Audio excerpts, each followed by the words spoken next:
Hi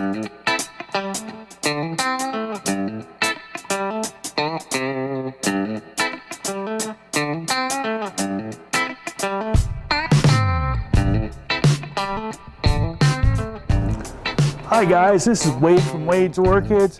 We're looking at some Dendrochilums here, and I think that this is the end of the flowering season for Dendrochilums, which means that it is time to repot.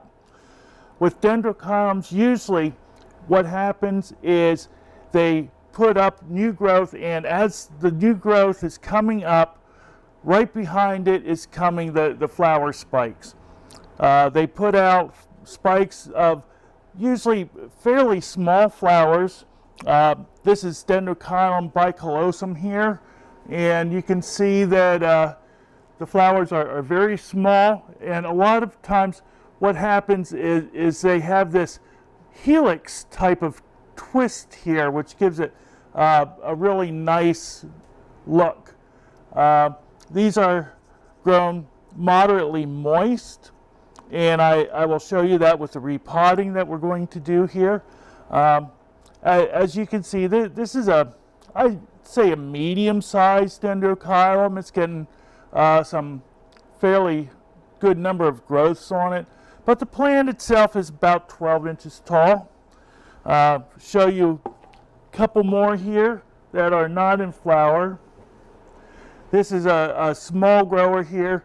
This is Dendrochilum formosanum. Flowers are usually greenish on this, and the flower spikes are small, and they aren't twisted quite as much as the bicolosum. This is a larger growing plant. I know it may not seem it, but this is a fairly small size here comparative to what this can get. It can get a little bit taller, but I'd say this is about 14, maybe 16 inches tall. There's a plant that I don't have called Dendrochilum magnum.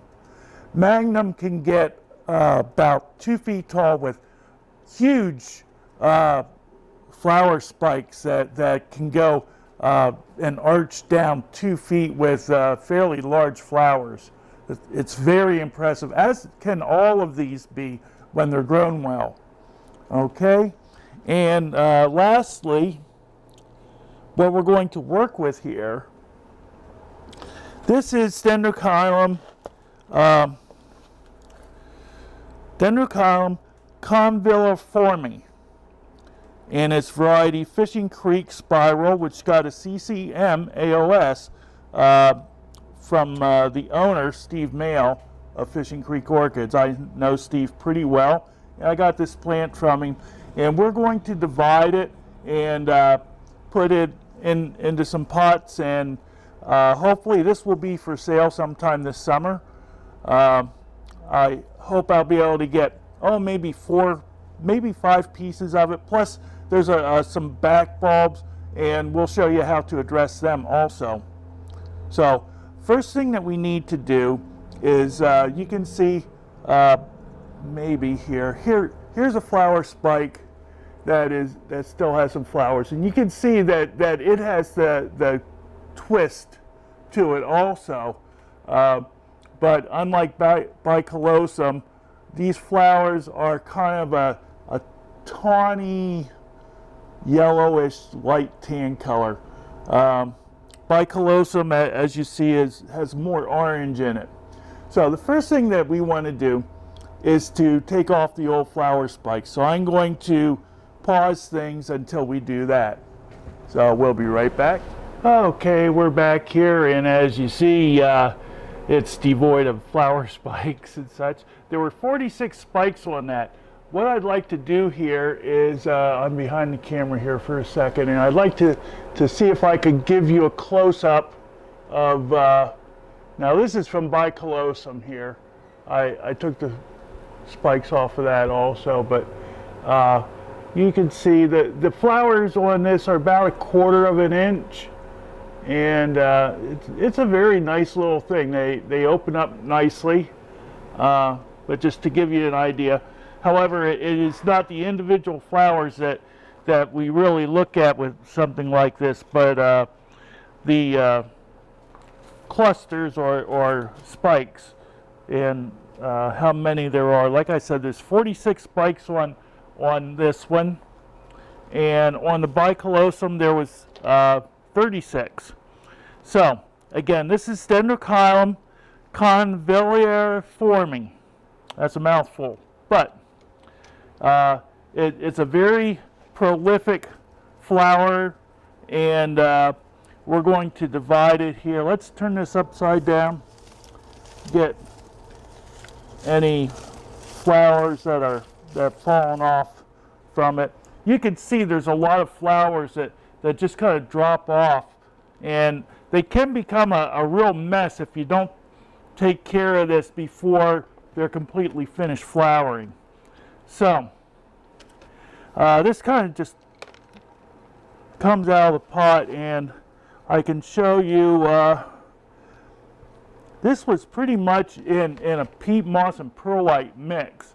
It was in a clay pot, so that takes care of the excess moisture, but we're going to give it a plastic pot, and I'm going to use a bark and sphagnum moss mix. So I'm just going to get the excess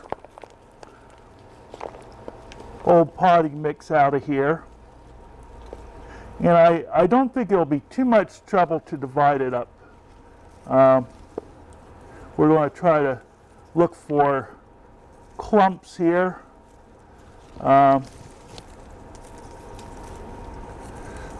Here we have a clump, and I'm just going to try to break them off. I might have to get the knife to separate roots, but maybe not. Maybe not. I'm sorry if this is not showing the best to you here, but here we go. That's not bad. There's not a whole lot of roots there, but that will be taken care of very shortly. You notice here's some of the newer growths, and these have not begun to produce roots yet. They will very soon though. So this is why this is the perfect time to take care of divisions and that kind of thing with it. Repotting if you want to. So we'll just continue to break pieces off here.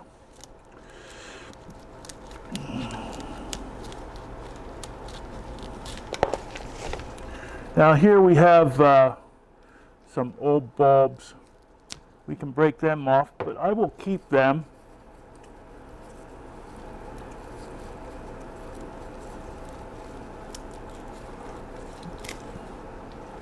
Okay. And we'll just keep going around here.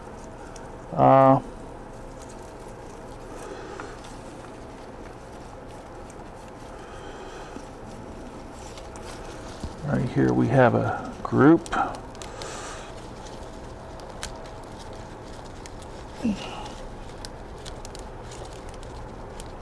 I'm trying to be gentle with these, but you have to use a bit of force. Getting some good roots there. That's a nice division.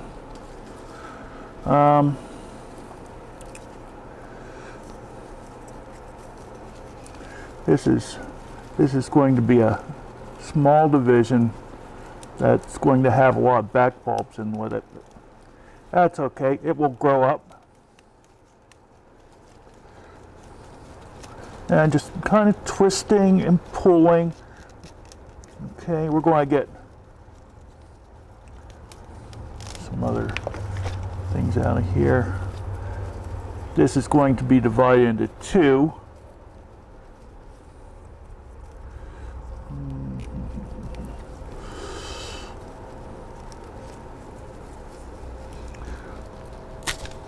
There we go. And and looks like that's going to fall apart. So we'll have some small pieces here.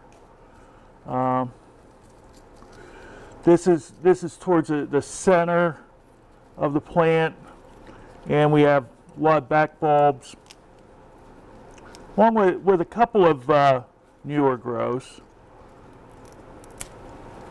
So we'll just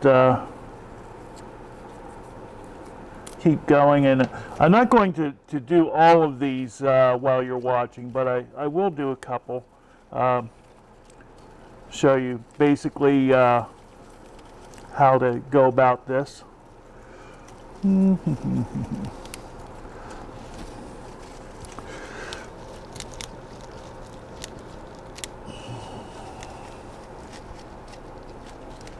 there we have a weed. Get rid of that. That's one of those things that can proliferate in a greenhouse. Okay, and I think we'll let that one go just like it is. Okay, so we've got a number of divisions there, and I'll take care of this. You notice that that wasn't a whole lot of potting mix in that. So now what we want to do is probably look at maybe some 3.5-inch pots here for some of these. And yeah, this is a nice piece, and we'll take a look at this. The rate that this grows, that's not too big for something like this. Now, what I'm going to do is I'm going to give it a little bit of drainage so it doesn't stay too wet. So this is medium Cattleya mix here, basically perlite and bark, and we'll put a layer of that in. Okay, now what I'm going to do next is I'm going to get some sphagnum moss here and just loose like this, and I'm going to put this right around the roots like that. Just wrap it around, maybe add a little bit more.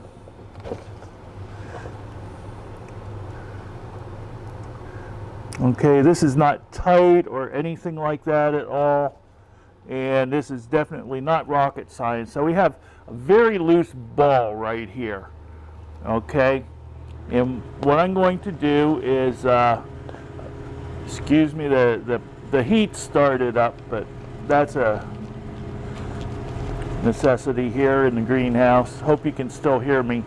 So I have this centered here, and you can see the sphagnum moss is there. Now I'm going to get rid of this, and this is my fine bark mix. It's about 3 parts of bark to 1 part of medium perlite,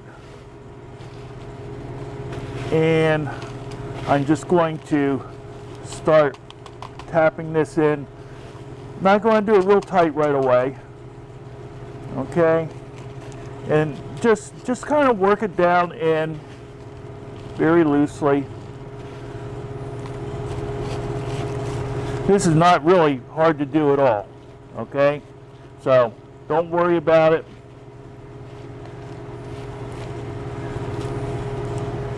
Okay. And you may end up with more than one actual piece of plant in a pot here, but don't worry about that. And finally, as you get more and more bark in, tap it down a little more, and that should be about ready to go. That will be good for a couple of years in there.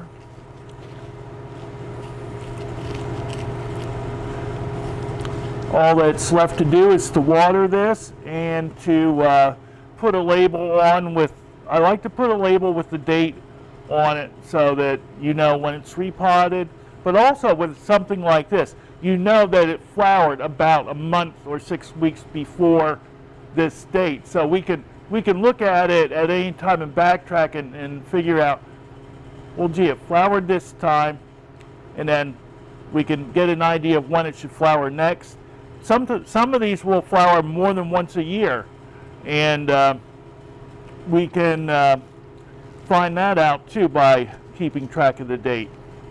So that's how we do it for a division like this. Now what I want to do is go and take a look at, okay, here's a couple of old pseudobulbs, and I really like this plant. I want to get as much of it as I can. So we have back bulbs here that do not have any roots. That does not matter. These will root very, very well without any problem at all. So what we can do is basically the same thing, except I'll just put the moss in here like this, just a little bit of moss. Don't need a whole lot. This is a little 2-inch pot, and we'll get the moss in there, and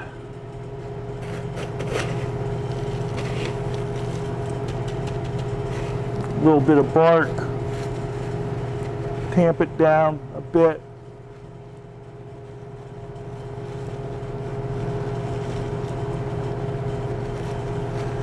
You know, see, this is not much larger than what the group of back bulbs is.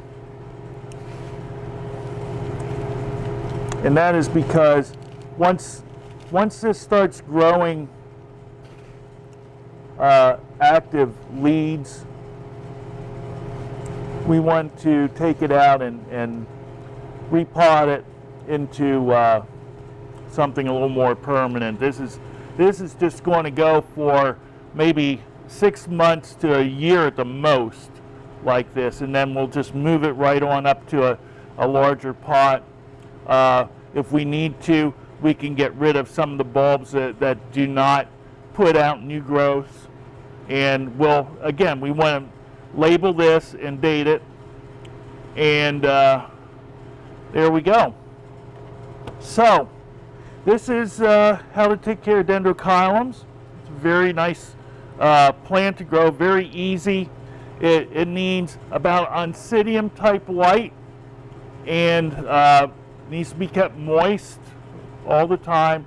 It doesn't really have any kind of a rest period or anything. However, it does take a little bit of a break after the bulbs have matured.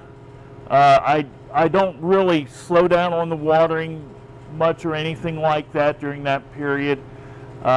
They will, once they are established, you will be very surprised how much water these things take up. It's amazing.